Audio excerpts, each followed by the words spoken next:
The Memory of Love, Chapter 13. Julius, what would you like me to tell you about him?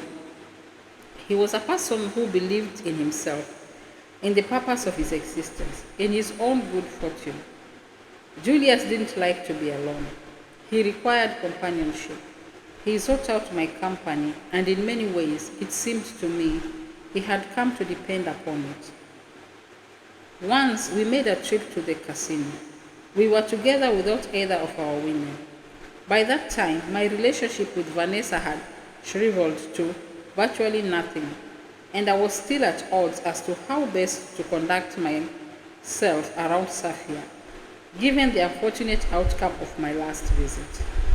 Julius, unaware of all of this, came to my office looking for entertainment. We had been drinking. The suggestion was his, as most suggestions were. He grew exuberant under the influence. In that way, as in so many, we were opposites. For drink has always caused me to close in upon myself, and if bothered, I am prone to lash out. Julius felt lucky, and he declared it aloud to the empty street as we stepped out of a bar and headed in the direction of the casino. He stacked his chips on a single number. I spread my chips carefully. The wheel spun. I won, modestly. Julius lost, royally. He celebrated his losses at the bar. That was the night I learned Julius was an asthmatic.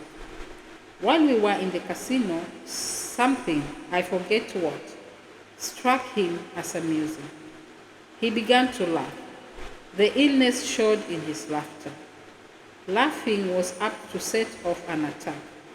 That was why Safia had looked at him with such concern that first dinner at their house. This time, the laugh turned into a cough. He had been coughing a lot recently. The change in the seasons, perhaps. The dust in the air had lessened as the harmattan drew to a close. But the rains brought their own hazards. Spores and pollens filled the air as new life burst forth. Within moments, he was wheezing, a seesawing sound, broken with intermittent bursts of coughing. He reached into his pocket, drew out an inhaler. I was surprised. I suppose in my mind, I always thought of asthmatics as carrying considerably less weight than a man like Julius. I remember he had once told me that as a child, he had nearly died. I believe he must have been talking about his asthma. He was the youngest, the only boy I could see it all. He behaved as though the world had been made for him alone, a result of being constantly indulged, no doubt, or perhaps also for nearly having left it. In the weeks that followed, I was a guest at their house on 2 occasions, both times at Julius's behest, and at the risk of drawing myself to his attention with a sudden display of reticence, I acquiesced. I could not resist the opportunity to be near her. I sought solace in the very thing that caused me pain. Safia's withdrawal from me took the form of unerring good manners. I alone noticed the way her eyes never sought mine, as they had before, and self-consciously, and should our eyes meet by chance, her smile never broadened as it used to, but remained fixed in depth and width, quickly supplanted by an offer of more beer, an inquiry as to whether I was being bothered by mosquitoes, a suggestion to visit this place or that place, or meet this person or that person. She asked after Vanessa frequently. It is a way women have, or perhaps learned, of repositioning a man at arm's length.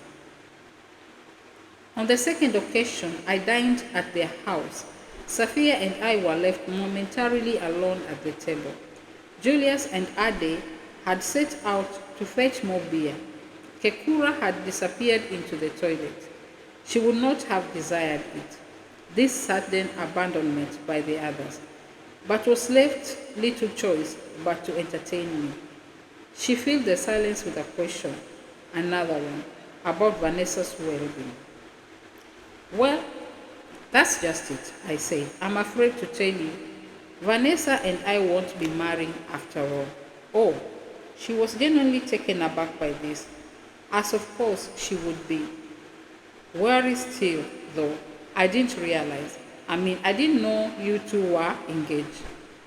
No, of course you wouldn't. And we weren't, not formally. I had hoped it would be so. Vanessa decided differently.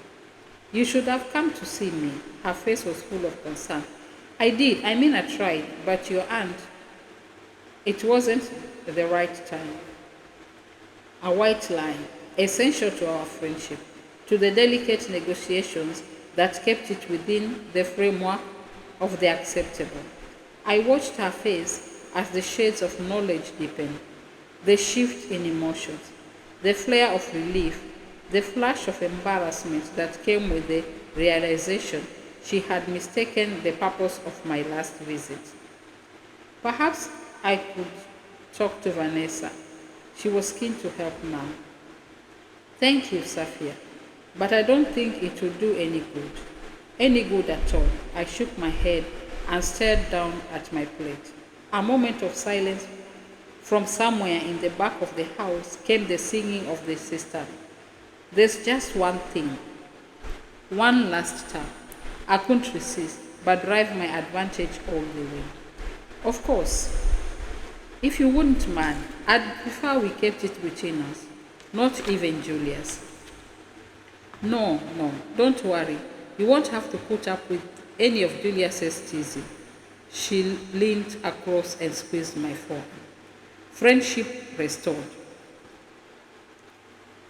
Moments later, Kekura appeared attending to the buckle of his belt and waving his damp hands in the air to dry them. I watched Safia, who sat the shadow of a crease upon her brow, still trying to compute what I'd told her, and most of all, I suspect the fact that she had apparently been wrong about my motives. The vanity of women. She'd allowed herself to believe I was attracted to her, and so the freshness of relief contained a chill of rejection. June and the rains had settled into their stride. The water ran off the hills and out to sea, staining the blue with a dark shadow of a silt. In those hours, in the late morning and afternoon, when the rain let up and the sun shone, you could see the hills above the city, vibrant and green, with the students revising or else in exams, and many lectures and classes consequently suspended until the new academic year. The campus had the atmosphere of a seaside town out of season, with the exception of the holidays. This was the time I enjoyed the most. Space to think, time alone. Those were the things I cherished.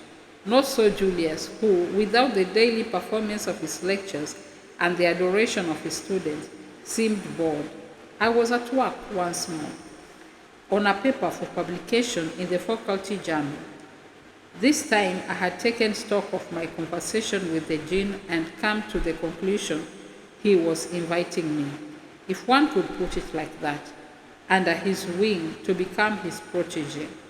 In addition, I had absorbed his advice over the choice of subject for my paper. We had spoken once more on the topic. He had passed me in the corridor, call, and ushered me into his office. I was gazing at the objects on his desk, fixing them in my memory. Awnings, paperweight, pen stand, ivory letter opener, nameplate.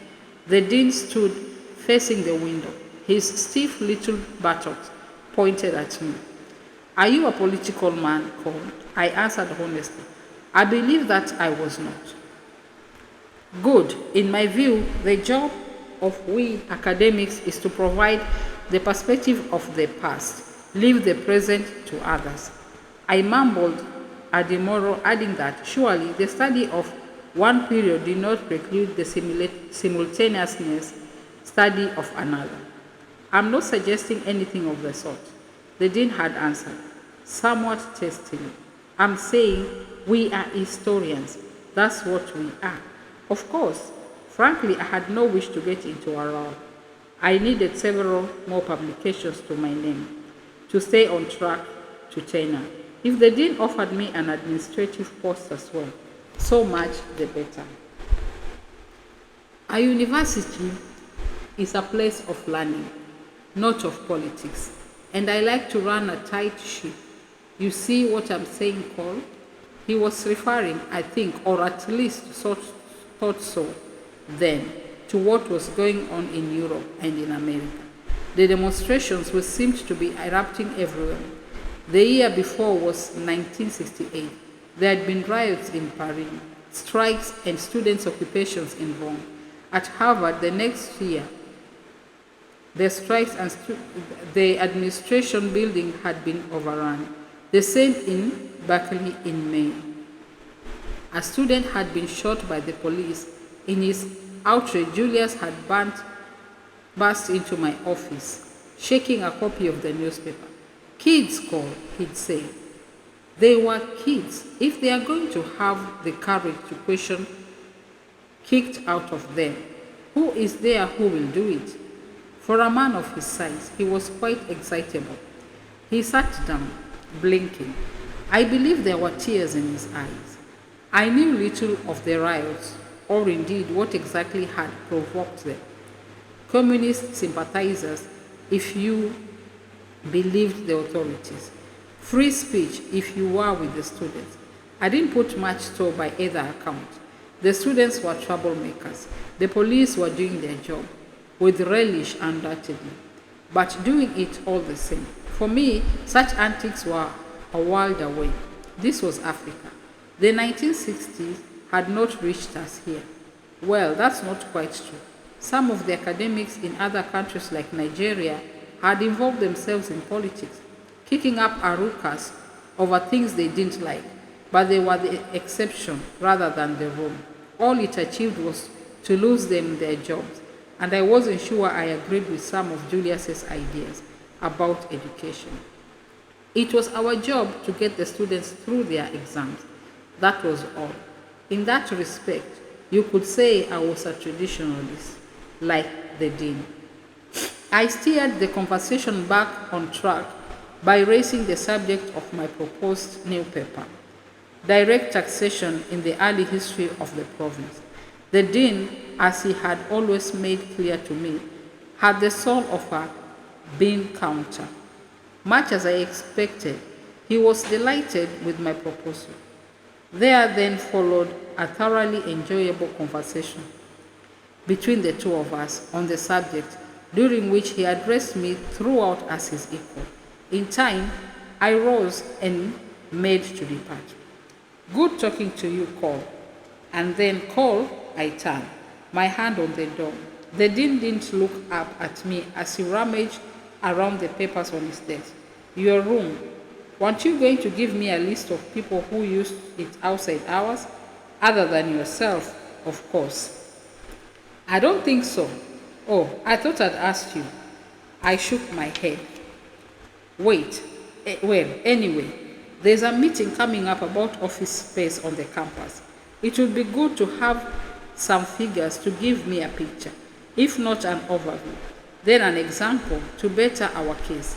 He raised his head and looked at me directly as he said this. Of course, no problem. Leave it in my pigeonhole. I assured him I would, and with that, I made my departure.